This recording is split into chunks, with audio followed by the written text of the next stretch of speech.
you said that water has some memory. Yes.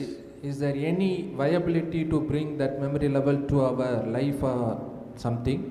Is there any scientific evidence or spiritual evidence or some other evidences available for that? Basically, as I am a chemist, I am telling this. Okay. Today, is it okay if I walk down into you?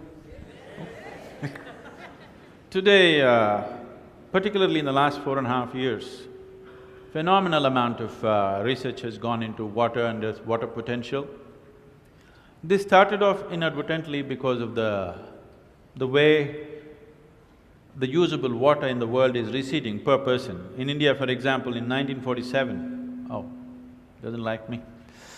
In 1947, how much water an average Indian had, potable water?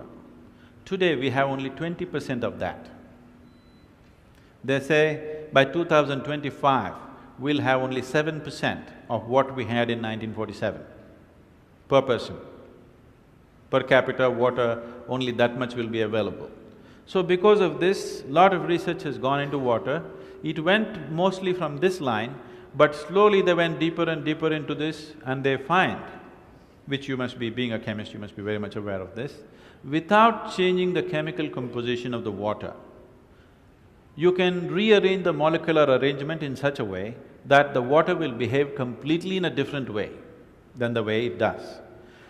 To such an extent, it's sensitive to this extent that if I take a glass of water in my hand and just look at it in a certain way and give it to you, well-being will come to you. If I look at it another way and give it to you, you will fall sick tonight. This is no more superstition, this is science. I'll tell you an incident that happened. About 17 years ago, I announced a 90-day program. 90-day program for what? The most fundamental aspect of yoga is considered as Bhuta Shuddhi. Bhuta Shuddhi means… Bhuta means you know what? Panchabhutas, the five elements in nature: earth, water, fire, air and space. These are the five elements in nature. It is these five elements… I'm sorry, I'm somewhere…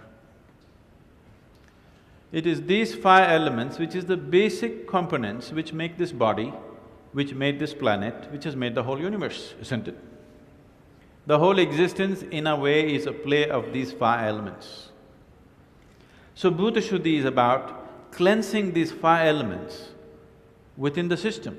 How these five elements behave within me will determine the quality of who I am. Based on this, the basic form of yoga is just Bhuta Shuddhi, everything else is an outcrop of that, taught in various bits and pieces by many people without understanding the homogeneity of what it is.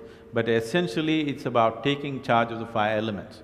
You practice Bhuta Shuddhi for a certain period of time and you achieve what is called as Bhuta Siddhi. That means you have total control over the five elements.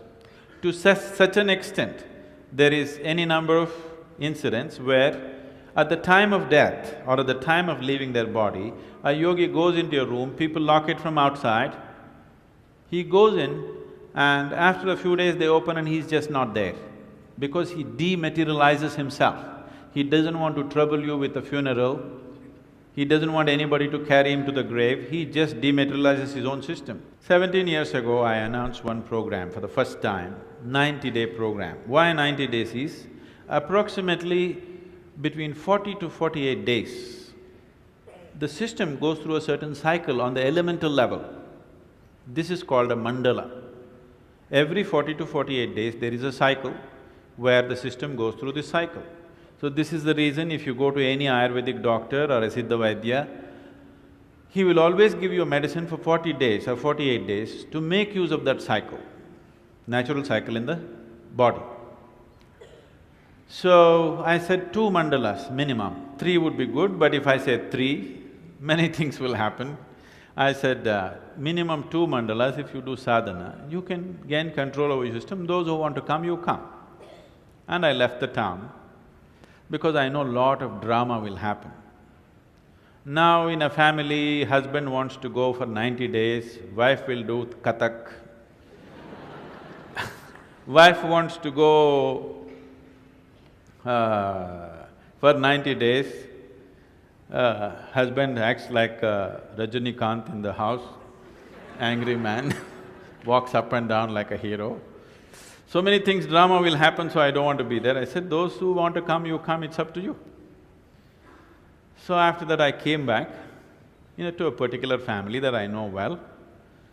It's a normal part of our hospitality. When somebody comes home, first thing is you bring water. So this lady in the house brought water for me, and she's like Kali suddenly, not just Kathak, she's like Kali. I looked at her, she's a nice lady, today she's in the Kali form. So I looked at her and she offered water to me and I said, Amma, I don't need this water, I don't need to drink this water. You're like Kali right now, I don't need Kali's prasadam right now, I'm fine. She said, why, will I poison it? I said, no, you don't have to poison it, it's already done. Then I told her, you take a sip from this glass. She took a sip from the glass. Then I said, give me the glass to me. I held it in my hands for 2 minutes and I just gave it to her. You drink it now. She drank one sip and burst into tears and started crying. She said, it's sweet. I said, that's all the difference it is. Now, your body is over 70% water. If the water in this system behaves in a sweet manner, will you be at least 70% sweet? If the air and earth behaves sweetly within you, will you be at least 90% sweet? Space is never bothering anybody, isn't it? So, the essential science of yoga is about bhuta shuddhi, taking charge of the elements within the system. Once you have control over the elements in the system, you can also influence the elements around you. Essentially, your whole work with life, your whole work in the world is just with the elements always, in a very basic form, isn't it? So if you have certain mastery over this, you will… what you want, you don't even have to think about it. Your intention, you don't have to generate a thought. Just before you intend, that is how life will work out for you. So success is not an uphill task. If you raise this to a higher place, if you raise this to the highest place it can reach, then everything is downhill. Downhill you can run easily or uphill you can run easily. Definitely downhill, isn't it? So is there any scientific evidence? There's substantial scientific evidence today about how the molecular structure of the water can be rearranged without changing the chemical structure, even with a simple thought or a touch. The problem is, your grandmother told you this, didn't she? Didn't your grandmothers tell you, you should not drink water from anybody's hand, do not take food from anybody, there is a certain way, you must receive only if they have good intentions for you? Did they tell you these things?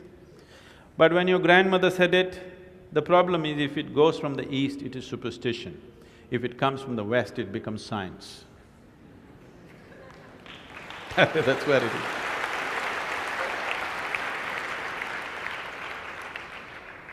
That has to change.